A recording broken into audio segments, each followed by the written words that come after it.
sacrifícios em prol da humanidade sofredora. Este trabalho se destina a explicar a missão da terra brasileira no mundo moderno.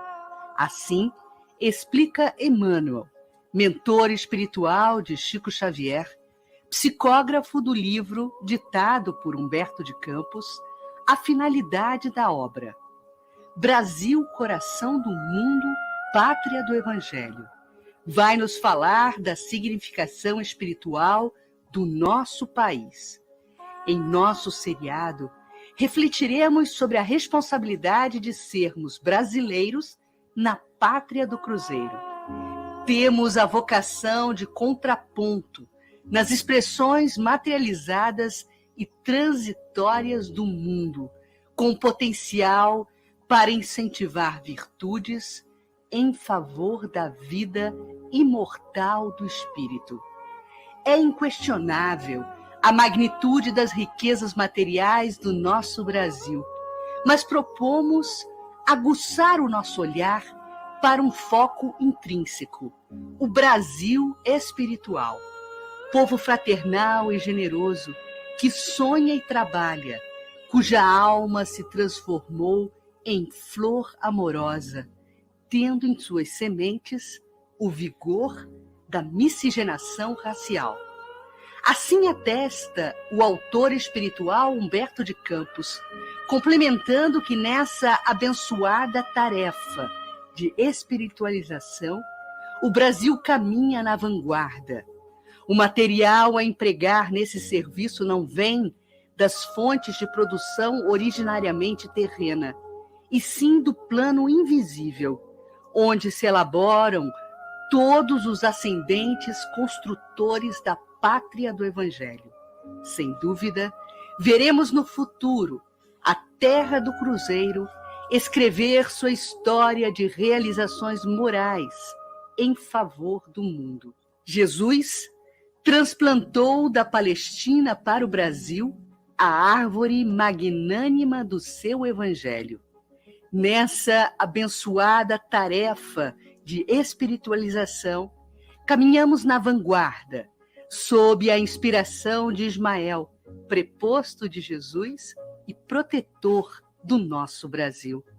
Em nossa marcha através dos tempos, temos o dever de considerar o valor espiritual da nossa pátria e, com nossas ações e movimentos, chancelarmos a vocação deste grandioso destino.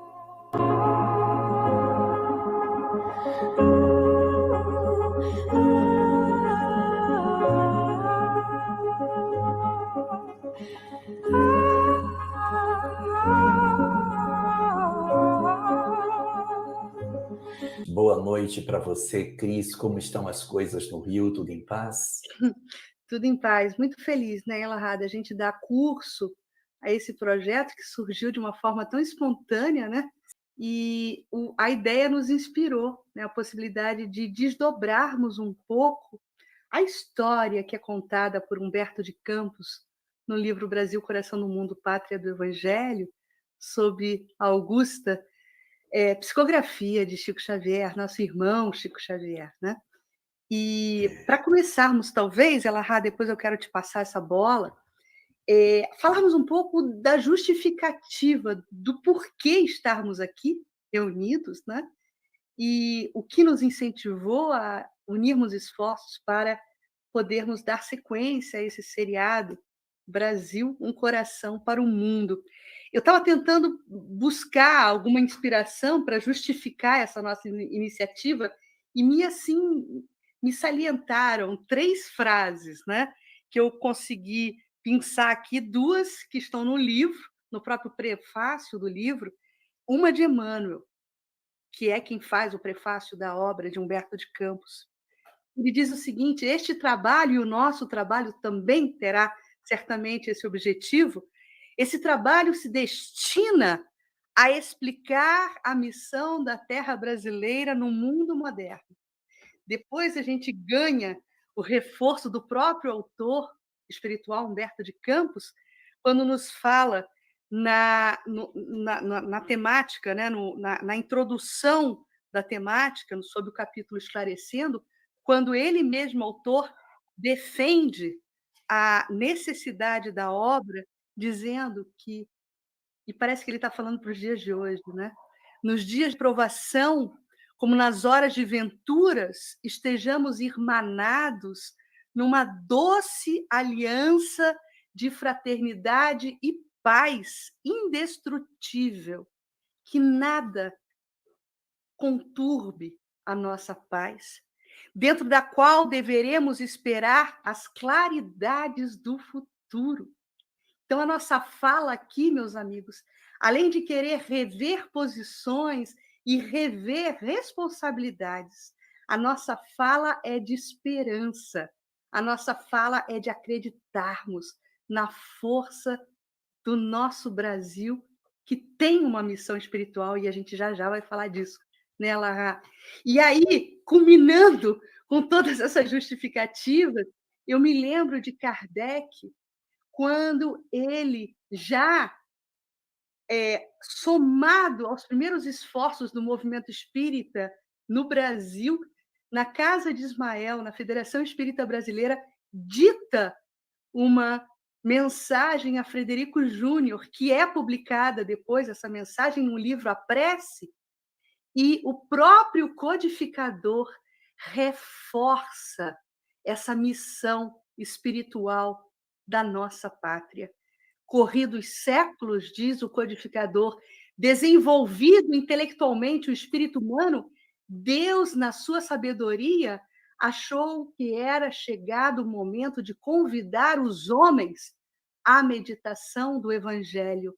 E aí, mais à frente, ele nos fala, de acordo com o seu preparo moral e intelectual, missões importantes são apresentadas à humanidade tendentes a acelerar a marcha triunfante da Boa Nova.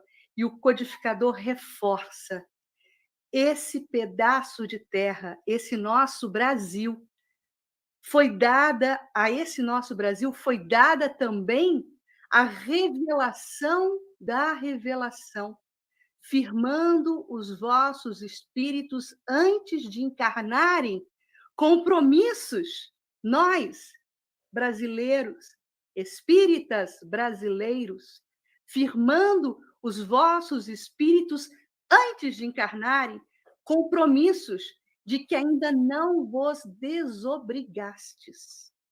E perdoai que o diga, e aí o codificador é bastante franco nessa lembrança da nossa responsabilidade, tendes mesmo retardado o cumprimento deles e de graves deveres levados por sentimentos que não convém agora perscrutar.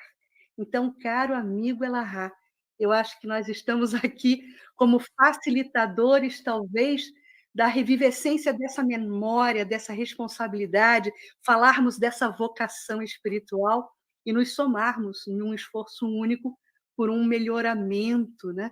por uma elevação dessa missão espiritual, levando ela a termo e à frente, meu amigo. E, logicamente, que a gente tem todo um bastidor histórico, espiritual, que eu sei que você gostaria de comentar, e eu já quero te perguntar o que seria esses primórdios aí desses bastidores espirituais, dessa missão que tem o Brasil.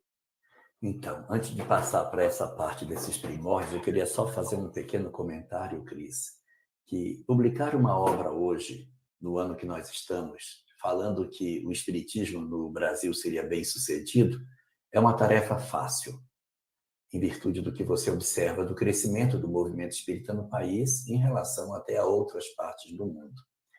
Mas asseverar isso em 1938, quando o movimento espírita não estava sequer organizado, ainda havia uma carência muito grande, nem obras propriamente nós tínhamos em português para poder fazer uma divulgação dessa mensagem, é uma proposta profundamente audaciosa você dizer isso há tantos e tantos anos atrás, sinalizar que este lugar seria um local propício para o desenvolvimento da mensagem cristã e, consequentemente, da mensagem espírita. Mas, voltando aí a essa questão que você falou sobre os primórdios, há uma coisa bem curiosa sobre tudo isso, que é o fato de que as programações no mundo espiritual, elas não se dão de improviso. E a gente vai encontrar as mobilizações para que se fizesse uma revisão desse processo de divulgação do Evangelho em novas terras, já no período lá atrás, na Idade Média. Na janela de tempo em que aconteciam as cruzadas, que foram as guerras empreendidas pelo cristianismo, movimento cristão da época, contra o islamismo, então havia uma disputa pela posse de Jerusalém.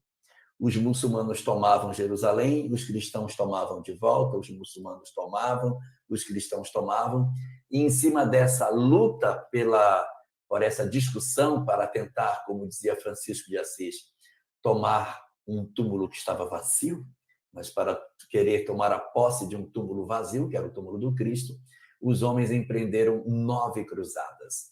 E isso vai acontecer ali, aproximadamente lá pelo século XI, né? A partir de 1085, quando começam as cruzadas, você já começa a ver mobilizações de determinados religiosos incitando os países a esse processo de cruzada. Então, nesse período em que as cruzadas se iniciam, e elas vão durar aproximadamente 200 anos, quase 200, 196 anos que as cruzadas vão acontecer, nessa janela de tempo, nós vamos encontrar diversas batalhas profundamente sangrentas em nome do Cristo, em nome do amor, em nome da religião. E é exatamente nesse período em que se observa essa falência da criatura humana em lidar com os princípios que o cristianismo esposava, é que começam as mobilizações no mundo espiritual para pensar em um local aonde pudesse estabelecer-se de maneira efetiva um novo espaço para a divulgação do cristianismo. Como diz no livro, né, na introdução, no último quartel do século XIV. Né? Então, a gente está falando aí entre 1350, né, a 1400, onde Humberto de Campos nos faz uma belíssima narrativa desse grande planejamento estratégico, dessa reunião que é convocada pelo próprio Cristo e todos os seus emissários para, nessa reunião, firmarem um planejamento estratégico justamente para a revivescência da mensagem do Evangelho em novas terras. Né, Ilahá? Então, é muito bonito quando Humberto de Campos nos narra como foi esse encontro no plano espiritual. Aliás, é um encontro que é um encontro rotineiro, né, Ilahá? Mostrando que a espiritualidade amiga e Jesus, como governador do nosso planeta, está sempre olhando por nós. Né? Nós não estamos nunca desamparados. Ele vai narrar na obra exatamente esse fenômeno, não é? Após as cruzadas já terem acontecido, todo o movimento sangrento de todas essas batalhas, o resultado disso é o quê? Um esgarçamento das relações religiosas, um ódio profundo, manchas de sangue derramadas sobre a Europa, sobre o Oriente Médio, batalhas dolorosas, início de um processo de rejeição profunda entre o cristianismo e o islamismo, e, ao mesmo tempo, em seguida das cruzadas, a Inquisição toma conta dos espaços religiosos da Europa. Então, quem visitasse a humanidade nesse período sombrio da Idade Média iria, de certa maneira, perder as esperanças de que a humanidade pudesse ter jeito, porque era um período profundamente doloroso. Nós estávamos mergulhados num processo de ignorância muito profundo, de intolerância religiosa inigualável e, associado a isso, um processo de perseguição dentro do próprio cristianismo contra as pessoas que eram consideradas hereges. Foi um período muito doloroso para a nossa história e, evidentemente, o mundo espiritual se mobilizava na expectativa de encontrar um lugar novo, aonde isso pudesse acontecer, aonde nós pudéssemos encontrar um novo espaço para uma terra nova, uma terra que pudesse oportunizar às criaturas a possibilidade de um desenvolvimento efetivo da mensagem cristã, numa perspectiva distinta daquela que nós encontrávamos dentro daquilo que a Europa apresentava naquele período. E uma mensagem, né, Elahá, uma mensagem cristã, a revivescência da Boa Nova, sem aquele acrisolamento da instituição da igreja, que naquele momento já havia assumido um status quo de controle e de poder, né? Ao homem comum não era permitida a possibilidade de se relacionar com Deus se não passasse pela igreja. A igreja se colocou como uma interface entre a criatura e o Criador. Tudo isso com o mesquinho propósito de controle, de poder, né? Então, realmente, a gente percebe, como você muito bem colocou, que aquela ambiência do cenário, tanto do Oriente Médio quanto da Europa, já era um cenário esgarçado, né, para qualquer tipo de semeadura. Uma coisa interessante, Cris, é a leitura que o Espiritismo nos oferece, de nós visitarmos essas páginas da história, percebendo que, na verdade, nós estamos contando a nossa própria história. Que quando nós comentamos essas histórias lá de trás, da Idade Média, dos equívocos religiosos que aconteceram na humanidade nesse período, nós não estamos falando de outras pessoas. Nós não estamos comentando equívocos de outros personagens. Pelo princípio da reencarnação, nós estamos falando da nossa própria história. Por isso que isso nos mexe tanto hoje, por isso que essas histórias fazem tanto eco dentro de nós, é porque, de alguma forma, direta ou indiretamente, as nossas vidas estão entrelaçadas com esse período sombrio do cristianismo, justificando hoje esse desejo de divulgar, de conhecer, de falar, de resgatar, de pregar, de ensinar, de poder fazer alguma coisa para tirar os véus que, de certa maneira, cobriram a mensagem cristã durante tanto tempo. E isso é muito belo dentro do cristianismo, dentro do espiritismo, porque nós olhamos para os atos cometidos sem a ideia de tentarmos apontar a igreja da época como sendo um elemento nocivo para a humanidade, mas, na verdade, uma instituição em que nós, vestidos no passado com outros corpos, estávamos exercendo uma maneira equivocada de interpretarmos Jesus. Exatamente, protagonizamos, né, Elahá, linhas dessa história equivocada, né? Porém, nós tivemos também, nesse cenário de descaminhos, grandes contribuições de espíritos luminares que estiveram entre nós, né? Nós precisamos falar dessa personagem que também é citada na introdução da obra, São Luís, rei da França, né? Luís IX, que foi um exímio governante, muito respeitado, com uma estatura moral bastante evidente, e que depois vai se tornar um espírito colaborador, né, da codificação espírita. São Luís, com várias contribuições no Evangelho segundo o Espiritismo, o Livro dos Espíritos, enfim, em várias obras da codificação, a gente tem a participação desse rei francês que, Elahá, e eu vou te pedir para comentar isso, tem uma função muito importante no disparo, né, desse ciclo das cruzadas, né? Sim, porque, segundo aquilo que a literatura espírita nos coloca, existem determinados espíritos que possuem vínculos mais diretos com determinadas nações. E segundo aquilo que é possível coletar dentro dessa literatura, esse Luís IX, chamado de São Luís, seria o espírito responsável pelos destinos do próprio país, da França, que encarnou, num certo momento, ele próprio, na tentativa de impulsionar o progresso do seu próprio país. Então, ele encarna num período de cruzada, inclusive ele luta nas cruzadas. Ele tem uma participação, acho que é na 4ª e na 5ª cruzada, que ele está presente, envolvido nas tramas que acontecem nesse período, e ele é reconhecido no período que fica como rei na França, um período, como você mesmo colocou, um período de muita prosperidade, de muita paz, muita harmonia, e ele segue para as cruzadas, porque nem todos aqueles que partiam para as cruzadas partiam com aquela visão sanguinolenta de tentar realmente promover o conflito.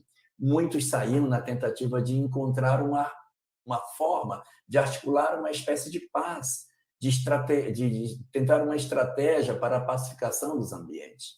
Ricardo Coração de Leão, por exemplo, tentou algumas vezes umas alianças por casamento entre muçulmanos e cristãos para tentar pacificar esse período tão doloroso da nossa história. E São Luís, ele conta que, apesar de ter sido rei, ele ainda retornaria outras vezes para tentar resolver parte das suas dificuldades ainda do ponto de vista da sua evolução, e depois ele então se tornaria a referência que nós conhecemos dentro desse processo de crescimento. Elahá, e é curioso, né, como a espiritualidade amiga, gestores do nosso planeta, coordenam algumas iniciativas ou colocam nesse tabuleiro, né, da humanidade algumas peças importantes que vão movimentar e inaugurar novos momentos na história da humanidade. E aí, quando a gente fala de pessoa nobre, eu me lembro, né, e isso também é falado logo no início do livro, de Henrique de Sagres, né, que é uma pessoa vinculada à nobreza portuguesa também, né, filho dos reis de Portugal, e que vai estimular a escola de Sagres, que vai dar empuxo a um novo ciclo marítimo, lançando as naus portuguesas em direção à América. A gente já tem aí, nesse momento da história da humanidade, toda a onda do mercantilismo. Sim. Não é lindo isso? Você vê uma personalidade depois colaborar para a fundação da Pátria do Cruzeiro? É interessante que, logo depois desse processo das cruzadas, desenvolve-se muito o mercantilismo, que era um período de muitas vendas, trocas de mercadorias, e você trazer mercadorias exóticas para vender a um preço alto era muito interessante. Então, as nações do mundo começam a se interessar de buscar mercadorias cada vez mais longe, elas começam a movimentar-se na tentativa de chegarem a lugares que, de repente, nunca alguém havia chegado antes, para buscar, de certa maneira, uma possibilidade de termos um produto que ninguém teve ainda. E aí eles foram tentando mais longe, mais longe, mais longe, só que havia lugares que o ideal era ir de barco, porque era muito longe. A Índia tinha especiarias extraordinárias que hoje a gente compra no supermercado de maneira tão barata, mas cravinho da Índia, cravo da Índia que a gente coloca no doce, era caríssimo. Noz moscada, meu Deus, como isso era caro. Canela, como era caro. E hoje a gente tem facilidade desses produtos próximos de nós. Então, o mercantilismo foi muito intenso.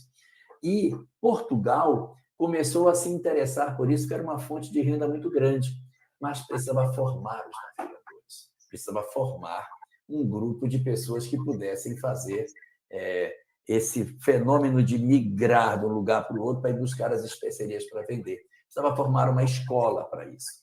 E é interessante que a obra vai citar, não no capítulo 1, vai citar um pouco mais à frente, que eles vão utilizar os fenícios como sendo elementos reencarnados em Portugal, porque há uma estreita relação entre Portugal e a Fenícia. E se nós bem lembrarmos, os fenícios foram os grandes mercadores e navegadores do mar Mediterrâneo na época antiga, e aí aquela experiência de navegação, aquela habilidade para lidar com as suas embarcações são utilizadas nesse momento da nossa história. E aí acontece uma coisa bem interessante. Existe um personagem muito, muito importante na história do judaísmo, chamado Hillel. Hillel foi o maior rabino do século II antes do nascimento de Jesus. Ele foi conhecido como Hillel o Velho. Ele vive 120 anos, segundo a tradição judaica.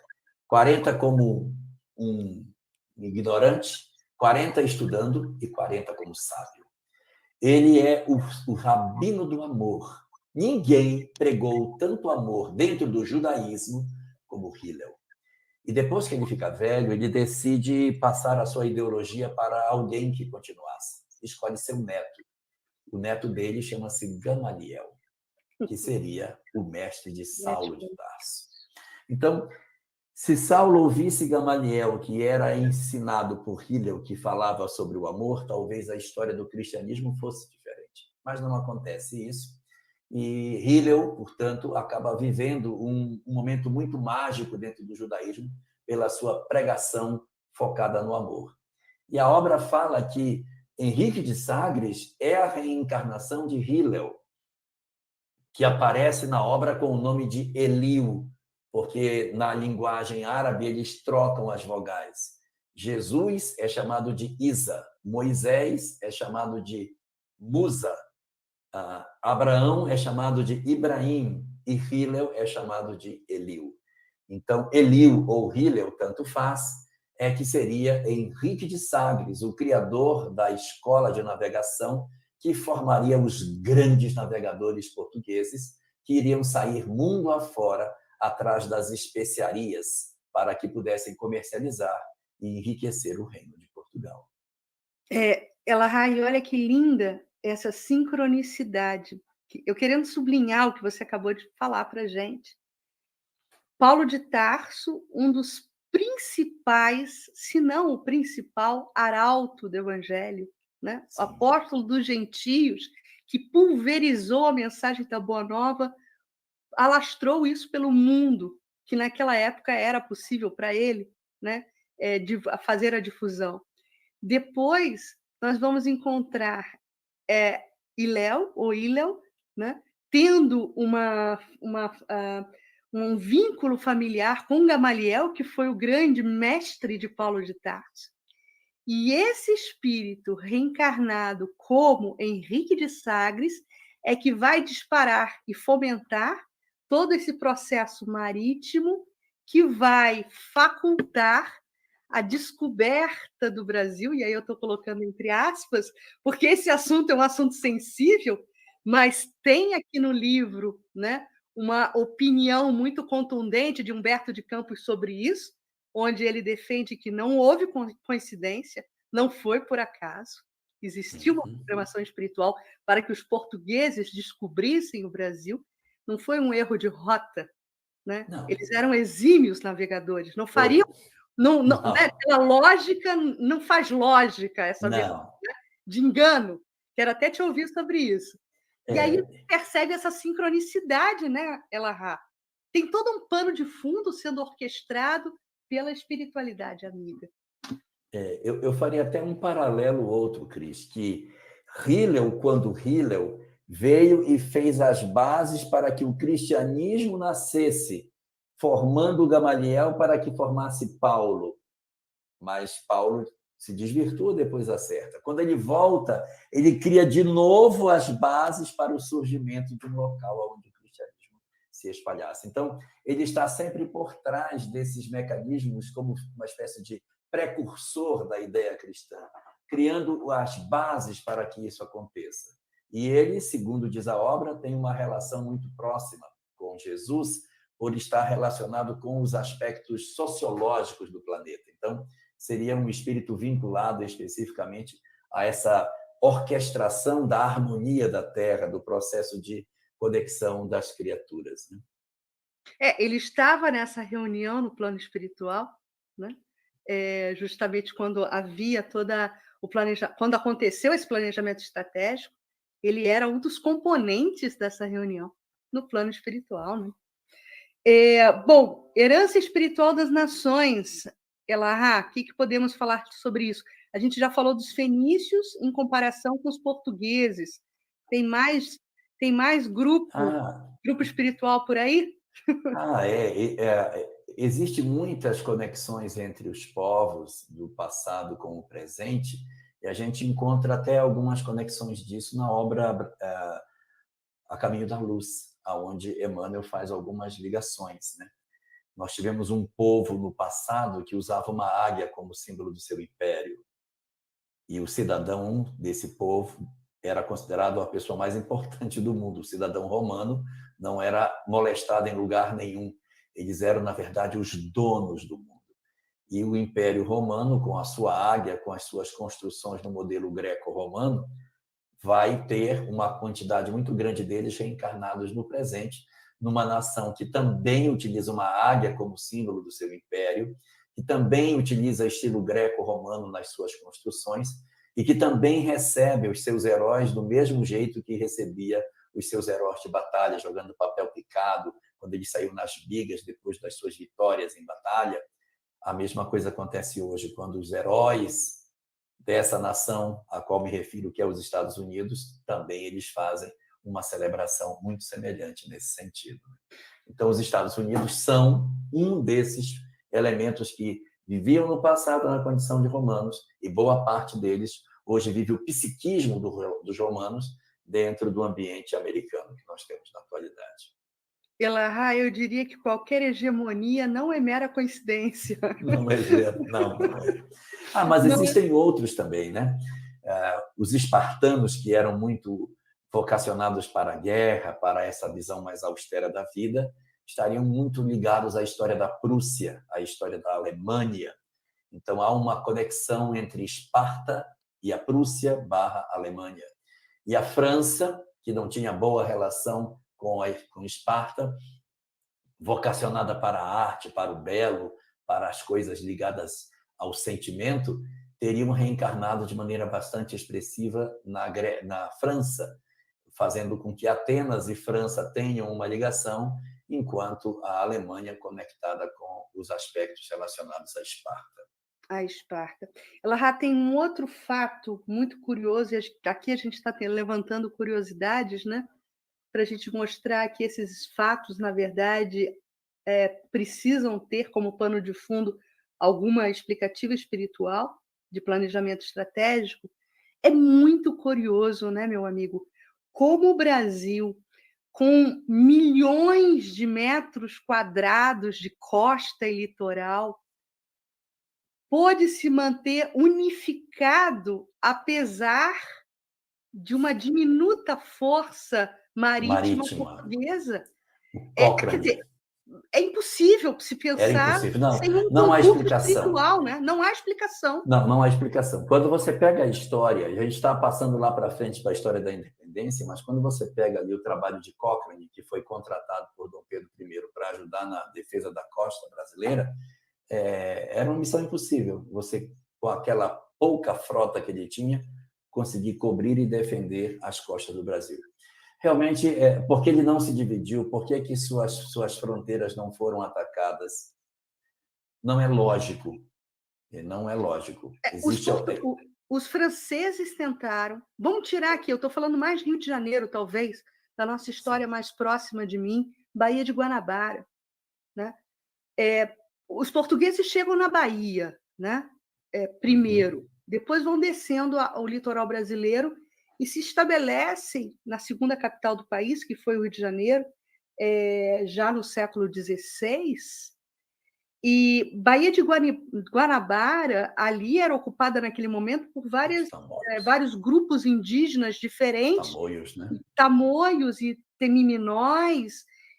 Uns se associaram aos franceses, outro grupo se associou. Os tamoios eram parceiros dos franceses, mas os tupinambás e temiminóis eram amigos dos amigos, quer dizer, tinham relações mais próximas com os portugueses, e ali se fechavam pactos, se fechavam parcerias, mas nem o francês, nem o espanhol, nem o britânico, nem o holandês, ninguém conseguiu ocupar. Os holandeses em Olinda também não ficaram?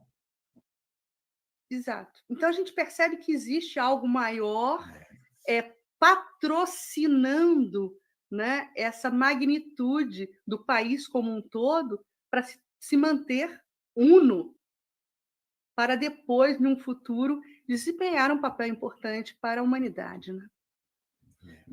A figura de Henrique Sagres ela vai ser muito importante, porque através da escola que ele vai criar, nós vamos ter grandes navegadores que vão fazer feitos extraordinários.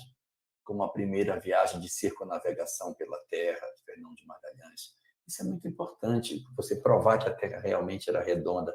Você sai de um ponto, vai para frente sempre e volta para o mesmo lugar. As viagens de Vasco da Gama, meu Deus, são muitos, não são poucos, são muitos. Quando aquelas viagens saíram, elas saíram com várias naus. E nas várias naus iam homens profundamente experientes, grandes navegadores, que iam navegando, trazendo as suas contribuições. Então, foi realmente um momento muito mágico para o Brasil e para Portugal, principalmente, esse período de construção dessa escola para a oferta de descobertas e de buscas. Eles fazem muitas incursões em vários lugares, enriquecem Portugal de maneira muito forte, porque vão às Índias, trazem especiarias, levam para Portugal, viajam de novo, dominam ali o sul da África, que era o Cabo das Tormentas, conseguia passar por ali por baixo e conseguir chegar ali no Oceano Índico. Então, essas conquistas, elas são muito importantes para que a gente pudesse ter o sucesso que a gente vai ter. E nesse ínterim acontece segundo a obra, né, uma viagem, mas uma visita do Cristo especificamente às terras sul-americanas para abençoar o local onde no futuro iria se formar a nação brasileira. E é bonito que ele fala no livro, falando que nós estaríamos fadados a termos uma nação voltada para o Evangelho no local onde o cruzeiro se apresentava. Então, ele vai procurar o lugar aonde ficava o cruzeiro para que houvesse essa capacidade de orar e abençoar esse lugar. O Cruzeiro do Sul, em formato de cruz, nos lembrando, né, a cada entardecer, a cada noite, o nosso vínculo com o Evangelho, né, com o cristianismo primeiro, né, a essência do Evangelho. Tô achando aqui, Elahá, a região do Cruzeiro fala de Jesus. A região do Cruzeiro onde se realizará a epopeia do meu Evangelho. Estará, antes de tudo, vejam o vigor dessa frase. A região do Cruzeiro estará, antes de tudo, ligada eternamente ao meu coração. Quer dizer, Jesus não joga palavras fora, né? Ele está garantindo para nós que essa região, o nosso país, estará eternamente ligado ao coração do Mestre. Eu queria mostrar uma coisa. Sim. Eu queria mostrar uma coisa, Cris, da nossa bandeira. Olha só. Não sei se você está vendo aí essa bandeira que está aparecendo. Parece para projetar agora. Perfeito, perfeito. Então, essa é a nossa bandeira. A gente sabe que as estrelas que aparecem aqui, né, elas estão representando as unidades federativas. Cada estado é representado por uma estrela. Mas, a bem da verdade, essa representação não é dos estados do Brasil. Essa imagem aqui apresentada é o que se via no céu na noite da proclamação da República. Então, quem olhasse para o céu do Rio de Janeiro, no dia 15 de novembro de 1889, teria esta visão do céu. E aí você encontra as constelações postas e o Cruzeiro do Sul bem no centro da bandeira, bem aqui nessa região central. Vou botar um destaque aqui nela para a gente ver mais de perto. Então, essa constelação que aparece aí no centro, em destaque, seria o Cruzeiro do Sul.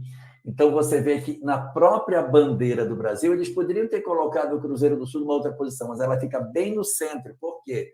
Porque na noite em que foi feita a proclamação da República, essa era a constelação que ficava no centro do céu do Rio de Janeiro naquela noite. Mas há uma curiosidade sobre isso muito bonita. Observe como é que nós vemos a constelação do Cruzeiro do Sul no céu, aí em preto. O que é que você vê de diferente dessa imagem que aparece no céu daquela que está na bandeira? Está espelhada, né? ela está espelhada. Essa imagem que aparece na bandeira, ela está toda espelhada, porque o que foi desenhado na bandeira é a visão de um observador externo, como se Deus estivesse do universo, olhando para a Terra, olhando para o Brasil, olhando para o Rio de Janeiro, que naquele dia formava uma nação diferente com a sua proclamação da República. Então, é o olhar de Deus sobre o planeta e o Cruzeiro do Sul rebatido, significando para nós que o olhar de Deus acompanha as movimentações daquilo que acontece no nosso país. Então, você vê que essa questão referente aí ao meu olhar vai acompanhar, meu coração estará ligado eternamente, até a nossa bandeira assinala esse compromisso de maneira, ainda que subliminar, mas está presente a figura de Deus. Deus está presente. Onde está Deus na bandeira? Olhando para as estrelas. Então, até nisso houve a sutileza do Criador da bandeira de inserir a figura de Deus no cenário da criação do nosso país. Então, são as forças espirituais superiores chancelando essa vocação espiritual, né? E marcando com o sinal da cruz a lembrança, né, no nosso céu, para que todos os filhos dessa pátria pudessem ter, a cada anoitecer, essa lembrança, né, essa revivescência dessa nossa vocação espiritual. Agora, Elahá, coração do mundo. Isso me faz pensar também. Porque quando pensamos em biologia, em corpo humano, o coração é um órgão vital, né? Sim, é verdade. Será que nós estamos bombeando coisas positivas aí para o mundo? Porque se o Brasil realmente é o coração do mundo, a gente tem que imaginar o mundo como organismo e o coração como sendo uma parte desse organismo. O Brasil como sendo um pedaço desse organismo como um todo. E a grande função do coração é bombear para o resto do corpo o sangue que é a vida. Então, o coração do mundo não é aquele que simplesmente ama aqui, vai amar aqui. É o que faz o papel de jogar o sangue para todo o corpo, levando os glóbulos vermelhos para que eles levem oxigênio, vida, para todas as células e depois retornem para uma nova preparação em que o coração se enche e depois bombeia novamente. Então, certamente, esse nosso momento desta encarnação é o momento de preparação das almas para um bombear na próxima existência, para que nos espalhemos sobre a face do planeta em diversas doutrinas, diversos países, diversas religiões, diversas ciências, levando a mensagem do perfume do Evangelho para todos esses locais onde a gente possa estar presente. Então, você vê que no Evangelho de Mateus, capítulo 14, no capítulo 24, no item 14, diz assim: e o Evangelho será pregado em toda parte do mundo, então virá o fim dos tempos, o fim da transição. Então, para que a transição se complete, é necessário que haja um processo de espargir dessa mensagem por sobre todo o planeta. Não faz muito sentido você criar um movimento tão pujante num pedaço do mundo e o resto não.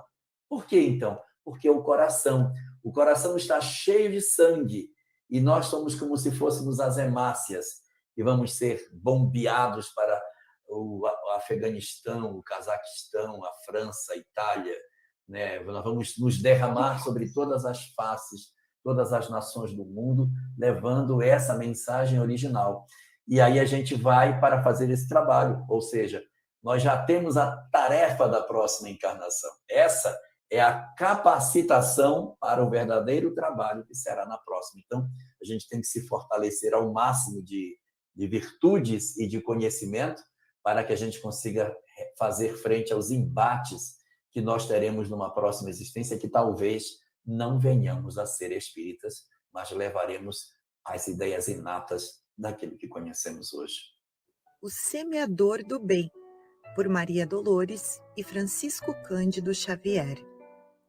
Arar moldando a gleba empedrada e agressiva, erguer-se sol a sol na tarefa cativa, servindo por amor, ignorando a quem. Doar tempo, esperança, força e vida, embora suportando a alma ferida na lavoura do bem. Impedir que o serviço retrograde, ouvir de longe o vento e a tempestade de ciclones irados a cair, e proteger as sementeiras novas contra o furor de semelhantes provas, a fim de que produzam no porvir. Sofre insônia e anseio, de alma em chaga, ante os calhaus da senda em que a ideia se esmaga na defesa da frágil plantação. Ouvir e desculpar, sofreando-se a custo, o sarcasmo cruel do menosprezo injusto de quem não crê na própria elevação. No entanto, semeador, prossegue enquanto é dia, entoa no trabalho as canções da alegria, ao ritmo da fé que te apoia e conduz. E após o anoitecer, nas orações que levas, contemplarás além, abrindo-se nas trevas, o sereno esplendor da seara de luz.